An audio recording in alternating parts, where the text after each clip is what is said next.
Soybean তেলের সংকট নিয়ে আরো জানাতে রাজশাহী থেকে যুক্ত হয়েছেন সহকর্মী মুস্তাফিজুর রহমান। মুস্তাফিজ, এতদিন ধরে সয়াবিন তেলের সংকট এটা সমাধান করা যাচ্ছে না কেন? আসলে সমস্যাটা কোন জায়গায়? আর বাজারে এখন সয়াবিন তেলের সংকট কেমন দেখছেন?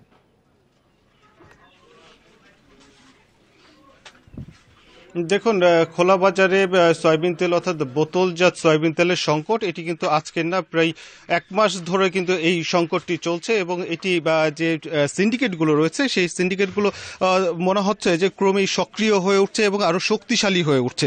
কেননা দেখা গেছে যে এইখানে যারা খোলা বাজারে যে সয়াবিন তেল অর্থাৎ চট্টগ্রামের পরের অবস্থান যদি বলা হয়ে থাকে, রাজশাহীতে কিন্তু বিভিন্ন যে ডিলার আছে তারা এখানে এই তেলগুলো আমদানি করে থাকেন।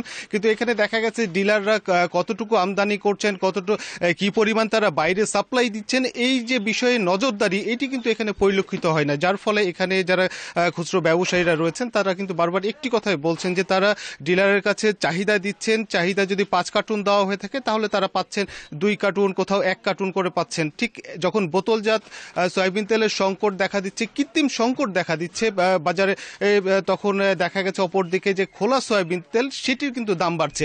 অর্থাৎ এখনকার বাজারের যদি কথা বলা হয়ে থাকে তাহলে আজকের খোলা বাজারে সয়াবিন তেল বিক্রি হচ্ছে 176 টাকা লিটার এবং সেখানে বোতলজাত যে সয়াবিন তেল সেটি কিন্তু প্রতি লিটার বিক্রি হচ্ছে 175 টাকা। অর্থাৎ খোলা বাজারে খোলা সয়াবিন তেলের থেকে বোতলজাত সয়াবিন তেলের দাম 1 টাকা কম বিক্রি হচ্ছে, যেটি কিন্তু এর আগে কখনো এমনটি পরিলক্ষিত হয়নি। অর্থাৎ খোলা তেল যেটি রয়েছে সয়াবিন তেল সেটি সবসময় দেখা গেছে যে বোতলজাত সয়াবিন তেলের থেকে প্রতি লিটারে 5 থেকে 10 টাকা অন্ততপক্ষে কম থাকে, কিন্তু এখন দেখা গেছে যে কম নয়, বরঞ্চ খোলা সয়াবিন তেলের দাম বাড়িয়ে দেওয়া হয়েছে। এবং তার কারণ, অন্যতম কারণ হচ্ছে যে এইখানে পাবলিক ডিমান্ড অর্থাৎ সাধারণ মানুষের যে চাহিদা সেটি কিন্তু ক্রমান্বয়ে বাড়ছে এই খোলা তেলের প্রতি। যার ফলে আর অপরদিকে এই যে সিন্ডিকেট, সেই সিন্ডিকেটটি এই বোতলজাত সয়াবিন তেলটি তারা রেখে দিচ্ছে এবং তারা মজুত করছে।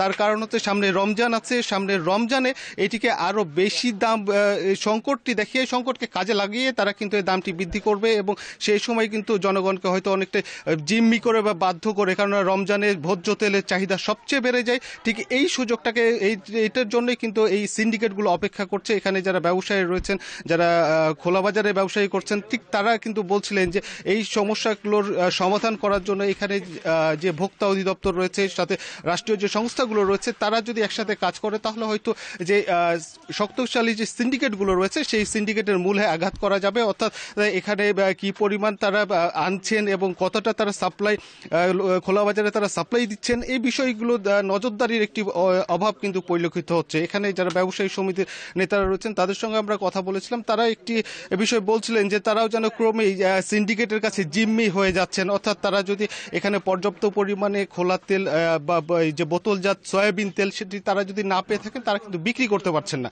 যার ফলে এখানে যে সাধারণ খোলা যে সয়াবিন তেল সেটির চাহিদা বাড়ছে, মানুষ সেটি নিচ্ছে এবং এই খোলা তেলেরও দাম কিন্তু এখন ক্রমান্বয়ে বাড়ছে।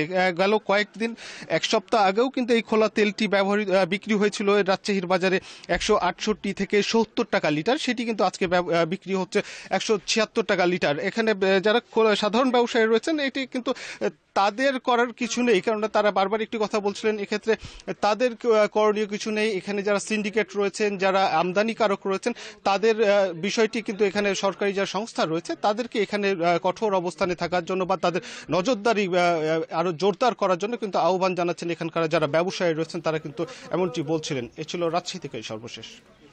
রাজশাহী থেকে সয়াবিন তেলের বাজার নিয়ে জানাচ্ছিলেন সহকর্মী মুস্তাফিজ।